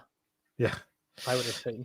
Yeah, bacterial infections are weird, like staph infections, and what's the other one that kills people? I can't remember. Anyway, yeah. Everyone's telling us to watch it. Should we just put it on now? Just No, finish the stream with it just playing. No, I'm not interested. But yeah. So what else? What else have you got that's aggressive, Ryan? I have like a blank memory with regards to my corals. I'm just going to quickly go onto my website because it will just remind me. It will remind me. I'm going into the SPS section. So these like burning banana stylophoras and Stylociniella. oh, sorry, yeah, Stylociniella. Yeah, those. They have like a good inch long tentacle, but only at night, and it's like really? It's quite a lot. Never yeah, you've got one, haven't you? Yeah, never seen. It's a lot in the shade. Yeah. Well, have a look at night when it's like pitch black, and they put out quite long. They're not like super long, but you'll be surprised. I have. Do you know what? I have a Fascination Favia, really nice coral, and I had a few really well settled frags for a long time. And one of them had they looked like feeding tentacles to me, but it had feeding tentacles that were out all the time, quite long tentacles, touching zoas and all this sort of stuff. Yeah. No problem at all. Absolutely fine. So I think they're not aggressive. I got a weird hammer the other day, which is gold, and it just, for some reason, this one hammer just puts out this one tentacle every so often and just stings everything else around it. And it's like quite a long tentacle. And you think, none of the other hammers do this. What's different about you? Why are you being like this? Maybe it's not a hammer. Oh, cool. I mean, it is entirely possible that is actually true. It looks like a hammer. But most corals have some sort of sting to them. Even, as you said, even with the LPS, the SPS corals, they have a sting to them. I'm just trying to think of any ones that are like unusual ones. Catalophilias are one of those ones where they don't have a stinging tentacles, but they are pretty mean. They will sting stuff. Trackies are not so much. Scollies not. Lobophilias, I think it depends if you actually get an actual lobophilia or not. Or an Acanthocerceptor. Yes. Les says his wife is quite aggressive and also not reef safe. Well, if you're putting her in the tank, I can see why she's aggressive. This is a good point. So thoughts about leathers and SPS. Toxins in water where there's an abundance of Nephthia and Kenya trees stunt growth. So I had Kenya trees in my first ever tank. Yeah. And after I took them out, everything was better. Could just be a coincidence. I can't remember what else changed and all that, but it's really interesting because I'm sure I watched a random old reef builders video because I love watching saltwater videos the other day, and they went, yeah, the toxin thing's like it's nothing, it's not a big deal. But I do have some large leathers in the same tanks as my LPS corals. I don't know if they're having an effect or not. I do run carbon as well. Yeah. So I'm not sure. Makes a difference. I don't think either of us can be the ones that say this is a fact. If you see in this situation, no, leathers do have a toxin. It's something that I believe to be a fact, but I wouldn't say this is a fact. But it's what I believe. If you see what I mean. Yes, yes, I agree. It's one of those things where I've been told. But I don't think it kills corals. I think it suppresses their ability to calcify. Doesn't it? Yeah. I think that's what this guy was saying. So it actually slows their growth, is what I've heard, rather than actually like kill them. Yeah, my experience was 7 years ago, and I can't even remember. I can't remember the details, but I specifically remember removing a toadstool and a load of Kenya tree, and everything was better. But it might have been that I read that would be the case, so I was looking for So it. you got if you see a what I mean. placebo effect. Exactly. Yeah. But all right. Well, anything else, Ryan, that you want to talk? Because we're getting closer to 2 hours. Any other corals that you think are really aggressive that are worth a mention? As I said, you would think that I would be like the expert on this, but I'm actually not. And the reason I'm not is because I don't actually let any corals near each other. Well, that's the answer. And so this is what I was saying earlier, that expert reefers aren't brilliant because they get out of situations. It's because they avoid situations, and that's what you've done. And I'm sure there will have been corals in the past which would have stung each other. And then, but like I said, the Galaxia did catch me out originally at first. And I knew Galaxia was bad, but I didn't know it was this bad. Okay. But generally speaking, everything is kept quite far. Like the bits I'm concerned about, or the other thing is, if I'm not sure about something, it gets put well away from everything else. If I'm like, I'm not really sure about that, so I don't want it anywhere near. Pectinia, that's another one. Yes, that was one I forgot to mention actually. Pectinia is known for being one which is meant to be pretty spicy with regards. So I have a Space Invader Pectinia. It's a small frag. It's grown quite a lot, but it doesn't send out sweeper tentacles that other people have reported. So maybe it needs to grow a bit more. I haven't seen it. I have a big one. Oh, really? Just so you know. Hey. And end of sentence. I have a big Pectinia. Got my word. What correctly. were you going to say then? and I haven't ever noticed any tentacles come out of it. And there are corals near it, but it doesn't seem to be like I'm less fearful of my Pectinia than I am of my frog spawns, for example. It might be specifically the Space Invader Pectinia, and I have that marked as a potential risk. Yeah, but I've had it for a long time, probably a year. And it's not been a risk. Actually, do you know what? I did a time lapse video of that Pectinia recently, and it was really interesting because it looks fairly static. They don't really move, but when you look at it on a time lapse, it like jiggles. It constantly does move slightly, and so it kind of inflates and deflates. It's really cool. See, I can't think asking about fungias. I can't tell you about fungias because I keep my fungias like the only tray they're in is with the zoas. So I can't. I literally in 4 years I've never had one anywhere near anything it can actually sting. Yeah, I bought my first fungias last weekend. I would assume that it's not. I actually have something that's similar to a fungia at the moment, which was touching a trachea yesterday. It's one of the. It's like a it's one of those weird. Maybe is that? I'm just saying. I'm just agreeing with you. Are you going to Google it at the moment? I don't even know what that is. Which everyone thinks is a fungia, and then it turns out it's not.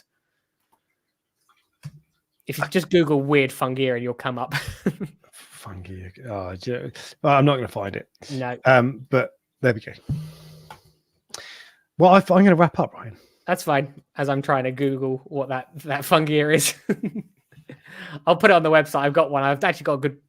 Oh, there you go. I thought I lost you. That's fine. We can wrap up. I'm happy with that. Okay, good. Well, thank you all for joining. Ryan, thank you for joining. It's been nice to talk to you just one-on-one again. Yes. Although the guests are much better. No one passed their interview then to replace me. No, that's the thing. Yeah, everyone's busy. So you're like, Ryan, he just sits there on a Sunday. He'll do. Maybe an idea for next YouTube. Mycelium. Thank you, Jimmy G. I think that's what I'm thinking of. Idea for next weekend, Ryan. Yeah. The easiest saltwater fish quarantine methods. Oh, I just watched my video. I did put a video out like 3 weeks ago. There you go. Done in like a few minutes rather than 2 hours. I will consider that. Mycelium. Yeah, I'm sure it's mycelium. Hang on, mycelium. I know we're both trying to Google it. This is bugging me now. I'm sure it's. I know because I want to know. There we go. Mycelium. That was not what I was thinking. It looks like. Hang on, let me share. It looks like a Hydenopora to me. Share screen. Entire screen. Screen 2. Share. Done. Yeah. That wasn't what I was thinking. I think that is a Hydenopora. No, maybe it's not. Jesus, mycelium. What I was thinking is the other one is that it's a Siloceris. That's what I was thinking. It's like an odd-shaped fungia. Okay. Well, my one is anyway. Well, too late. We're going to... and someone else wants a stream about how to choose fish for a tank. That's not a bad idea. I'd prefer that one to the quarantine one. We'll do that one. Wing it. Bye. Okay, see you later.